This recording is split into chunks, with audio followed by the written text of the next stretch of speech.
जय जिनेन्द्र। राम राम। आज के सामयिक विषय में हम लेंगे जो ज्वलन प्रश्न है। 6 दिसंबर का टाइम है और ढांचा आज विध्वंस करके एक नए राष्ट्र की शुरुआत हुई थी, अस्मिता की शुरुआत हुई थी।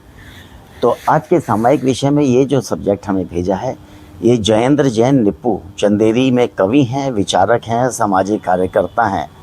उनकी कलम से उन्होंने आज हमें ये लेख भेजा, जिसके सामने मैं आपको पढ़ के सुनाता हूँ।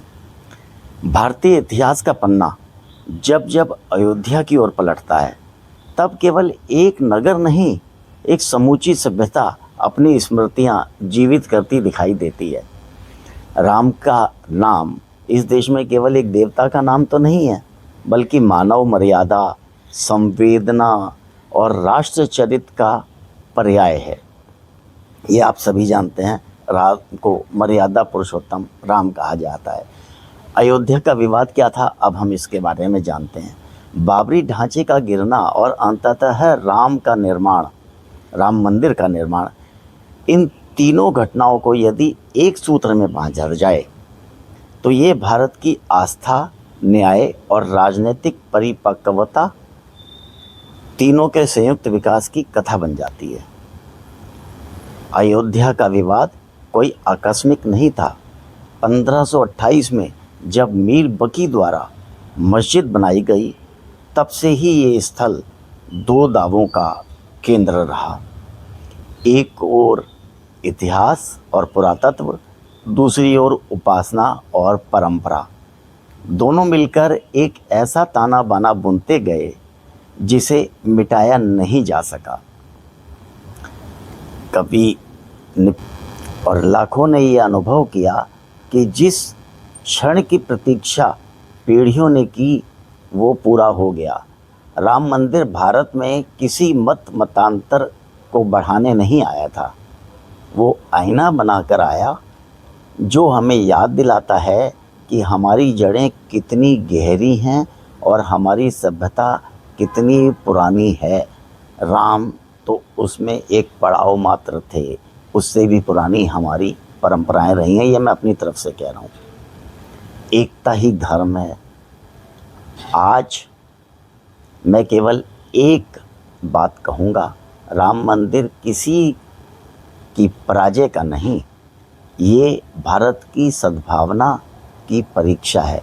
राम मंदिर पाना तभी सार्थक है जब हम अपने भीतर का रावण जीत लें। राम का आदर्श है न्याय, मर्यादा, संयम और समन्वय। और नया भारत इसी मूल्यों को लेकर आगे बढ़ रहा है। निष्कर्ष ये है, अयोध्या का सूर्य अब उदय हो चुका है। अयोध्या का विवाद अब इतिहास है और अयोध्या का मंदिर अब भविष्य है।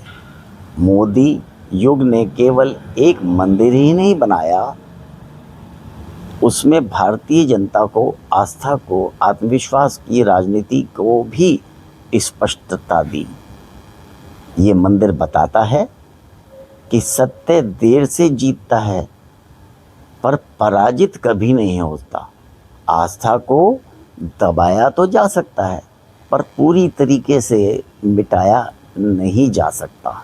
सभ्यता शांति से चलती है और अपमान सहकर नहीं जीती। राम मंदिर का निर्माण केवल अतीत का सम्मान नहीं किया गया, बल्कि भविष्य की एक नींव भी रखी गई। आत्मा जब किसी विश्वास को धारण कर लेती है, तो वो समय की मिट्टी में दब जरूर जाती है, पर नष्ट नहीं होती। कहीं ना कहीं उसके बीज अंकुरित रह जाते हैं। ठीक ऐसा ही राम जन्मभूमि के साथ भी हुआ। आस्था का बीज सूखा नहीं, वो 500 वर्षों की धूप छां झेलता हुआ अंततः समय पाकर, खाद पानी पाकर पुनः अंकुरित हुआ। 1949 में गर्भगृह में रामलला की प्रतिमा प्रकट हुई। सरकार ने ढांचा बंद कराया, मुकदमे शुरू हुए और धीरे धीरे यही विवाद राष्ट्रीय विमर्श क्या अंतर्राष्ट्रीय का केंद्र बन गया। इस बीच समाज दो धाराओं में बंटता चला गया, एक ओर इतिहास का क्रोध, दूसरी ओर आस्था का घाव। 6 दिसंबर 1992 को जब बाबरी ढांचे का विध्वंस हुआ, तब वो घटना केवल दीवारों का गिरना भर नहीं थी, वो सदियों की पीड़ा, अस्मिता और सुलगते विश्वास का एक विस्फोट था। ये घटना देश में वैचारिक दरारें लेकर आई। कुछ के लिए वो न्याय का प्रतीक थी, तो कुछ के लिए कानून व्यवस्था और संवाद की हार थी। लेकिन इतिहास का पहिया वहीं रुका नहीं।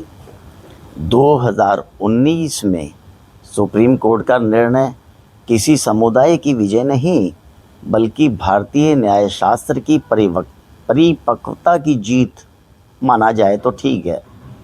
कोर्ट ने पुरातात्विक साक्ष्यों के ऐतिहासिक निरंतरता और पूजा अनुष्ठान के प्रमाणों को देखा और सर्वसम्मति से ये माना, जो सबको पता भी है, कि विवादित स्थल रामलीला विराजमान का होगा। जो इस समय विवादित स्थल है उसमें रामलला विराजमान किए जाएंगे।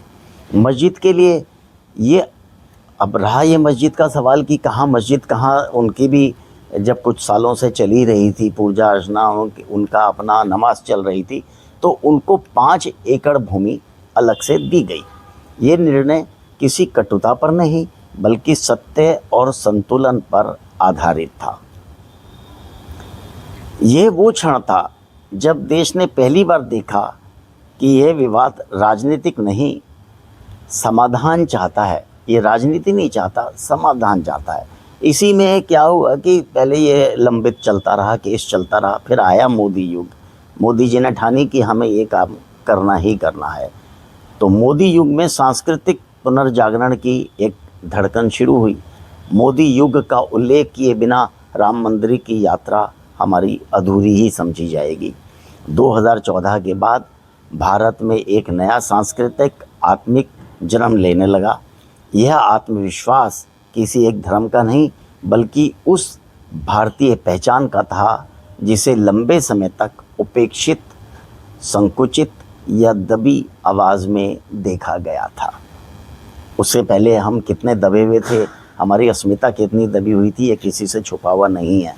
प्रधानमंत्री नरेंद्र मोदी का उदय केवल एक राजनीतिक घटना नहीं माना जाएगा, वो एक सांस्कृतिक घटना भी रही। ये भारत की सभ्यतागत चेतना के पुनर्जागरण का संकेत भी था। मोदी युग ने 3 बड़े परिवर्तन किए। अगर हम उनकी चर्चा की तो पहला, सांस्कृतिक विरासत को राष्ट्रीय मूल्य के रूप में स्थापित करने की कोशिशें की। अयोध्या, काशी, उज्जैन, ये सभी प्राचीन नगर केवल धार्मिक नगर नहीं, बल्कि राष्ट्रीय सभ्यता की धुरी हैं। इनकी उपेक्षित स्थिति देखकर नए भारत अपनी पहचान पर पुनर्विचार किया। अयोध्या को राष्ट्रीय अस्मिता का केंद्र बनाया।